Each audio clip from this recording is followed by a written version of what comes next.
Channel CS forum. आज के इस लेक्चर में हम सिलहुट डायग्राम का एनालिसिस करेंगे और वो देखेंगे कि B11 में ये किस तरीके से इसको हम हासिल कर सकते हैं। चलते हैं हम अपने लेक्चर की तरफ। ये सिलहुट डायग्राम है और यहाँ इसके दो पैरामीटर होते हैं। इसका जो आंसर होता है वो -1 और +1 के दरमियान में होता है। जब ये ग्राफ ड्रॉ हो जाता है तो यहाँ पे आपके पास वैल्यूज़ आ रही होती हैं इस फीचर्स की, यानी -1 और 1 के दरमियान की जो वैल्यूज़ हैं वो यहाँ पे आ रही होती हैं। ये देखें, ये 0 है और यहाँ 0.5 है और यहाँ पर आपके पास ये 1 है। और इस तरीके से ये क्लास लेबल होते हैं जो आपने ट्रेनिंग के दौरान दिए हुए होते हैं, 1, 2 या 3, so on। यहाँ पे मेरे पास दो लेबल हैं, एक क्लास ये है और दूसरी क्लास ये है। अगर ये हमारा डाटा जो है बिल्कुल अच्छे तरीके से लिया हुआ होगा, उसमें कोई ड्रॉबैक्स नहीं है, तो ये जो डायग्राम बनेगी ये इक्वल विड्थ की बनेगी, यानी इनका जो साइज़ होगा दोनों क्लासों का बराबर होगा। अब ये जो ग्रीन क्लास आपको नज़र आ रही है ये शो कर रही है कि ये इसकी जो वैल्यूज़ आ रही हैं ये 0.5 से बहुत आगे हैं, यानी 1 के करीब आ रही हैं। ये देखें, यहाँ 1 है और ये 1 के करीब आ रही हैं, तो इसका मतलब है कि ये एक ऐसे जगह पर मौजूद है जहाँ पे दूसरी क्लास जो है वो बहुत दूर है। यानी ये दूसरी क्लास है। इस तस्वीर में अगर आप देख रहे हैं ये दूसरी क्लास है जो कि ब्लैक कलर में है, ये वाले, और ये पहली क्लास है ग्रीन, इसका कलर ग्रीन है। तो ये इस क्लास से बहुत दूर है क्योंकि इसकी वैल्यूज़ 1 के करीब जा रही हैं, ये यहाँ से 1 के करीब। तो +1 का मतलब ये है कि आपका जो डाटा के सैम्पल्स हैं वो दूसरी क्लास के करीब नहीं हैं, बल्कि इनके दरमियान क्लास टू क्लास बहुत फ़र्क है। जैसे आप इसको आसानी से देख सकते हैं कि ये सारे सैंपल इस सारे सैंपल से काफ़ी फासले पर मौजूद हैं। अब सवाल ये है कि ये जो दूसरी क्लास है ये इसके साइज़ के बराबर क्यों नहीं है और ये चौड़ी क्यों है? आया इसके कुछ सैंपल इसमें मिक्स हो गए हैं? तो ऐसी बात बिल्कुल नहीं है। ये क्लास के चौड़ाई से पता चलता है कि इस क्लास के अंदर जो सैंपल्स थे वो उनके दरमियान में जो वेरिएशन है, जो फ़र्क है, वो इसके बराबर नहीं है। ये यहाँ पर जो डाटा है कंसिस्टेंट है। कंसिस्टेंट का मतलब है कि उनके सैंपल के दरमियान जो फ़र्क है, वैल्यूज़ का उतार चढ़ाव है, वो कम है। यहाँ पर जो वैल्यूज़ का उतार चढ़ाव है वो ज़्यादा है। तो इस तरह की शक्ल अगर आपको नज़र आ रही है तो इसका मतलब है कि इसकी मज़ीद क्लासेस बन सकती हैं। आपने तो इसको लेबल एक ही दिया है, लेकिन इस के अंदर आप मुख्तलिफ लेबल्स यानी मुख्तलिफ क्लासेस या क्लस्टर बना सकते हैं। यहाँ से आपको इंटरप्रिटेशन ज़रा गौर से नज़र आएगी कि ये जो वैल्यूज़ हैं ये अगर आपको मेरा कर्सर नज़र आ रहा है, अगर नहीं नज़र आ रहा तो मैं इसको दिखाने की कोशिश करता हूँ। अब आपको ये वाज़े नज़र आ रहा होगा। ये जो वैल्यूज़, ये एक क्लस्टर पड़ा हुआ, ये अलहदा हो सकता है, ये भी अलहदा हो सकता है। ये एक अलहदा क्लास और ये एक अलहदा क्लास बन सकती है, ये एक अलहदा क्लास बन सकती है। लेकिन क्योंकि हमने लेबल इन सब को एक ही दिया हुआ है तो ये सारी क्लास को एक ही काउंट कर रहा है, क्योंकि इनके दरमियान में यहाँ पे फ़र्क है, यहाँ पे फ़र्क है, यहाँ पे फ़र्क है, जिसकी वजह से इसके ये जो एरिया है ये ज़्यादा हो गया है। अब जैसे ही मैं इस क्लस्टर की तादाद बढ़ाऊंगा कि मैं कहूँगा कि मेरे डाटे को 2 हिस्सों में तकसीम ना करके दिखाओ बल्कि इसको 3 हिस्सों में तकसीम करके दिखाओ, तो हो सकता है कि ये जो डाटा है, ये वाला जो क्लस्टर है, ये अलहदा से हो जाए। तो मैं अपने इस डाटे को 3 क्लस्टर में शो करवाता हूँ, तो देखें फिर कैसे ये डाटा नज़र आएगा। ये देखें, जब हमने ये किया कि अपनी क्लास के ये 3 क्लस्टर में शो करवाया, तो 3 क्लस्टर में शो, ये मैं B11 में आपको बता दूंगा ये किस तरीके से शो होता है। तो एक क्लास मेरी येलो कलर में चली गई, ये जो ब्लू क्लास है ये ब्लू क्लास आ रही है, और दूसरी येलो क्लास में आ रही है। इसका और इसका साइज़ अब बराबर नज़र आ रहा है। इसका मतलब है कि जैसे वेरिएशन इस क्लास में है वैसे ही वेरिएशन इस क्लास में मौजूद है। ये जो तीसरी क्लास, अब जो कि ये येलो क्लास है, ये वेरिएशन सेम है इसके मुताबिक, इसके और इसके अंदर वेरिएशन का मतलब है कि उतार चढ़ाव, वैल्यूज़ में फासला बराबर है, सैंपल टू सैंपल, यानी इस सैंपल से इस सैंपल, इस सैंपल से इस सैंपल में फासला बराबर है, और ये इसका सेंट्रॉइड है, सेंटर पॉइंट है। अब इन दो क्लास, ये जो क्लास आपको ब्लैक में नज़र आ रही है, इसका सेंटर पॉइंट ये है। अब इस सेंटर पॉइंट में अगर यहाँ सेंटर पॉइंट बनाया जा सकता है तो क्लस्टर इसके दो भी बन सकते हैं। वो ये बता रहा है, ये चौड़ाई बता रही है कि इसके अंदर भी वेरिएशन ज़्यादा है, इस तरह की वेरिएशन नहीं है, इससे डबल है। इधर अगर एक एक का फासला है तो इधर दो दो का फासला है, अगर इधर दो दो का फासला है तो इधर चार, इससे डबल है। तो हम अपनी बिल्कुल उसी तरीके से तादाद को बढ़ाते हैं क्लस्टर की, तो फिर ये अलग हो जाएगा, ये अलग क्लास हो जाएगी, ये अलग हो जाएगी। अब +1 का तो मतलब ये हुआ कि ये हमारी एक क्लास दूसरी क्लास जो इसके नियरेस्ट क्लास है उसके दरमियान फासला बहुत ज़्यादा है। जैसे यहाँ फासला नज़र आ रहा था, ये बड़ी क्लास इसलिए नज़र आ रही है कि इसका ये +1 के करीब जा रही हैं ये वैल्यूज़, ये +1 के। अब ये +1 से करीब नहीं है बल्कि 0.5 के करीब हैं, और 0.5 का मतलब ये है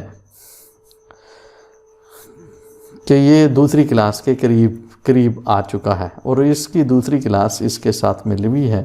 जब हम नेक्स्ट क्लस्टर शो करवाएंगे, 0 का मतलब है कि बॉर्डर, यानी इस क्लास का जो बॉर्डर है और इस क्लास का जो बॉर्डर है ये बिल्कुल करीब हैं। 0 के करीब जाता जाएगा तो ये बॉर्डर क्लोज टू क्लोज होते जाएंगे। जैसे इस क्लस्टर और इस क्लस्टर के दरमियान में जो फ़र्क होगा वो इससे मज़ीद आगे 0 की तरफ होगी। मैं तीसरा क्लस्टर इसमें ऐड करता हूँ तो दिखाता हूँ आपको। ये देखें, मैं नेक्स्ट क्लास, ये देखें, अब मैंने 4, उसी डाटा वही है, मैंने क्या किया है कि क्लस्टर जो है 4 तादाद कर दी है। अब 4 क्लस्टर करने से ये तादाद और ये तादाद, ये अब चारों तकरीबन बराबर हो गए हैं। अब जो बता रहा है कि इसके अंदर जो वेरिएशन है, इसके अंदर जो वेरिएशन है, इसके अंदर जो वेरिएशन है और इस क्लास के अंदर जो वेरिएशन है अब तकरीबन बराबर है। ये जो न्यू ब्लू क्लास है इसके पॉइंट्स आगे आ रहे हैं, तो इसका मतलब है कि ये दूसरी नियरेस्ट क्लास से काफ़ी फासले पर मौजूद है। अब यहाँ पर जो नज़र आ रही हैं वैल्यूज़, देखें ये तमाम वैल्यूज़, ज़्यादातर वैल्यूज़ इधर हैं, तो इस वजह से ये तकरीबन रेक्टेंगल टाइप है। ये रेक्टेंगल टाइप से ज़रा चोंच इधर है और इधर कुछ है, इसका मतलब है कि यहाँ ज़्यादातर वैल्यूज़ जो आ रही हैं वो दूसरी क्लास के करीब हैं। वो दूसरी क्लास, यहाँ पर जो वैल्यूज़ आ रही हैं ग्रीन और येलो और ये जो क्लास हैं ये करीब तरीन क्लास हैं, ज़्यादा फासला इनके दरमियान नहीं है, लेकिन इतनी क्लोज भी नहीं है कि ये इसकी वैल्यूज़ जो हैं इधर उधर जाएंगी।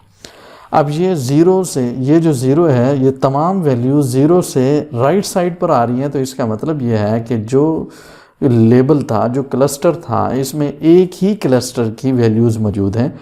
ऐसा नहीं है कि एक येलो क्लस्टर की वैल्यू ग्रीन क्लस्टर में मिक्स हो रही हो, या ग्रीन क्लस्टर की कुछ वैल्यूज़ ब्लू में मिक्स हो रही हों, या इस क्लस्टर की वैल्यूज़ कुछ इधर हों। ऐसा नहीं हो रहा क्योंकि ये सारी वैल्यूज़ इधर हैं। इस क्लास की वैल्यूज़ हो सकता है ये वाली क्लास की वैल्यू येलो में मिक्स होना का ख़तरा है, तो अगर ये मिक्स होती तो यहाँ पर जिसकी जो तस्वीर है येलो कलर की वो यहाँ से 0 से -1 की तरफ जा रही होती। यानी -1 का मतलब ये है कि एक क्लास का क्लस्टर के कुछ सैंपल जो हैं दूसरी क्लास में चले गए हैं। तो यहाँ इस वक्त जो तस्वीर नज़र आ रही है ये शो करवा रही है कि इस क्लास का क्लस्टर जो है दूसरी क्लास में कोई नहीं गया। लेकिन अगर आप इस तस्वीर को देखते हैं, यहाँ मैंने क्लस्टर की तादाद और बढ़ा दी है, तो ये देखें अब ये वो सिचुएशन नहीं रही। तो यहाँ बता रहा है कि ये तो बहुत दूर है, लेकिन ये क्लस्टर और ये क्लस्टर के दरमियान मिक्सिंग का ख़तरा है। यानी ये जो ब्लू कलर की क्लास है और ये जो आपके पास येलो कलर की क्लास है, ये जो क्लासेस हैं ये आपस में मिक्स हो रही हैं। इनकी कुछ वैल्यूज़, येलो कलर की जो कुछ वैल्यूज़ हैं वो ब्लू में मिक्स हो गई हैं, यानी दूसरी क्लास में शामिल हो गई हैं। वो उसका कैसे पता चला, ये देखें, ये एक वैल्यूज़ जो 0 से इस साइड पे चली गई हैं, कुछ वैल्यूज़, ये लाइन नज़र आ रही है आपको, अगर कर्सर नज़र, ये मेरा कर्सर नज़र आ रहा है, तो इसका मतलब है कि ये कुछ इस क्लस्टर की वैल्यूज़ दूसरे क्लस्टर में मिक्स हो गई हैं, शामिल हो गई हैं। तो इसका मतलब ये हुआ सिल हुड डायग्राम आपको ये बताती है कि आपके जो सैंपल हैं वो डाटे के अंदर सैंपल मौजूद हैं, वो डाटा कितने हिस्सों में तकसीम हो सकता है। जब आप के मीन्स के अंदर क्लस्टर्स की तादाद, के का मतलब है तादाद, आपने 1 लेनी है, 2 लेनी है, 3 लेनी है, ये आपने बताना होता है। तो हमारे पास क्लासेस 2 थी तो हम ये बाय डिफ़ॉल्ट ये खुद ब खुद लेबल आपने 2 लगाए थे तो यहाँ पे 2 होगा। लेबल अगर आपने 3 लगाए हुए हैं तो यहाँ पे 3 होगा। B11 की बात कर रहा हूँ। अब हम चलते हैं B11 के अंदर। तो B11 को ऑन करेंगे तो यहाँ पे ऑप्शंस दिया हुआ है, इस ऑप्शन पे क्लिक करेंगे तो यहाँ क्लस्टरिंग की ऑप्शन दी हुई है। क्लस्टरिंग इसने किस मेथड से की है यहाँ पे दिया हुआ है, यूक्लिडियन मेथड है, और इसी तरीके से ये एस यूक्लिडियन मेथड है, मेलानोबियस मेथड है। इस पर मेरी एक वीडियो बनी हुई है कि मेलानोबियस डिस्टेंस क्या होता है और यूक्लिडियन डिस्टेंस क्या होता है, इसमें क्या फ़र्क है। और ये सिटी ब्लॉक डायग्राम भी इसके अंदर मौजूद है, अगर आप बनाना चाहते हैं इससे, आप क्लस्टर बनाना चाहते हैं इससे हो सकता है। एक मेरी वीडियो मौजूद है जिसमें मैंने ये बताया हुआ है कि सिंगल, कंप्लीट और एवरेज ये क्लस्टरिंग कैसे होती है। लिंकिंग मेथड, ये लिंकिंग मेथड सिंगल, कंप्लीट, मैं थोड़ा सा बता देता हूँ। सिंगल में हम ये करते हैं कि हम मिनिमम वैल्यू लेते हैं क्लस्टर लिंक करने के लिए, और कंप्लीट में हम मैक्सिमम वैल्यू लेते हैं, और एवरेज में हम तमाम वैल्यूज़ को जमा करके एवरेज वैल्यू लेते हैं, उतनी तादाद यानी 5। यहाँ देखें आपने 2 लेबल दिए हुए थे तो यहाँ 2 लिखा हुआ है, आप यहाँ पे 3 करेंगे। पहले मैं 2 से आपको दिखा देता हूँ। क्लस्टरिंग के ऑप्शन में जाएंगे, के मीन्स के ऑप्शन में जाएंगे तो ये आपको 2 क्लस्टर नज़र आ रहे हैं। ये बता रहा है कि ये वैल्यूज़ जो हैं -0 से इस साइड पे गई हैं, तो इसका मतलब है इस क्लस्टर की कुछ वैल्यूज़ जो हैं साथ वाले यानी इस क्लस्टर में शामिल हो गई हैं, तो इसका मतलब है मिस क्लासिफिकेशन ज़्यादा होगी। इसका ये वाला साइज़ आपको शो करवा रहा है कि इसके अंदर जो वेरिएशन है कुछ ज़्यादा है इस क्लास के अंदर, जो कि आपने ग्रीन क्लास में ली हुई है। और ग्रीन क्लास पीसीए चला के देखेंगे तो देख लेंगे कि कौन सी क्लास 1 है या 2 है, तो आपको वहाँ से पता चल जाएगा। इसके 2 हिस्से हो सकते हैं, तो मैं इसको 2 हिस्सों में तकसीम करके दिखा रहा हूँ। ऑप्शन में क्लिक करेंगे और क्लस्टरिंग में जाएंगे और यहाँ पे आपने 3 करना है, 3 करेंगे, ओके कर देंगे, और फिर क्लस्टरिंग में आएंगे, के मीन्स पे देखेंगे तो अब आपके पास 3 क्लस्टर बन चुके हैं। अब वो जो नेगेटिव जो दूसरे क्लस्टर की वैल्यूज़ जा रही थी वो जाना बंद हो गई हैं, और ये देखें ये तीनों क्लासेस एक दूसरे से फासले पर मौजूद हैं, और यहाँ पे कुछ डिस्टेंस जो है ये एक दूसरे के साथ ओवरलैप हो रही हैं, नो प्रॉब्लम। तो बहरहाल ये बता रहा है कि अब तकरीबन ये क्लास और ये क्लास बराबर वेरिएशन की है, और यहाँ पे थोड़ा सा ब्लू क्लास जो है ये वेरिएशन इसमें थोड़ा कम है। तो अब आप इसको 4 भी कर सकते हैं इस तरीके से। ये देखें, ऑप्शन में जाएं, क्लस्टरिंग में जाएं, और यहाँ पे क्लस्टरिंग के अंदर यहाँ 4 की ऑप्शन है, ये 4 करेंगे तो अब आपके जो 4 क्लस्टर बन जाएंगे। और याद रहे कि ये अनसुपरवाइज्ड के अंदर ये ऑप्शन होती है, सुपरवाइज्ड के अंदर ये क्लासिफिकेशन ANN के साथ आपने असाइनमेंट में करके मुझे जमा करवा दी है। के मीन्स में आप देखेंगे तो अब आपके पास क्लस्टर 4 हो चुके हैं, लेकिन क्योंकि आपने लेबल 2 लगाए थे तो यहाँ पे 2 नज़र आ रहा है। अगर ये लेबल आप ना लगाते तो 3 और 4 यहाँ भी आपको शो करवा देता, लेकिन क्योंकि आपने लेबल लगाए हुए हैं तो ये तो हाफ हो गए हैं, लेकिन यहाँ पर वेरिएशन अभी ज़्यादा है। तो ये सूरत हाल थी आपके डाटे की, तो ये शो करवाया है। अगर किसी को ये बात समझ नहीं आई तो वो मुझे कमेंट करे, मैसेज करे, फिर मैं उसको डिटेल से, कोई मसला है तो तब भी आप इसको कमेंट करेंगे तो मैं इंशाल्लाह आपको बताऊंगा। Thank you very much. आज के लिए इतना ही। अल्लाह हाफिज़।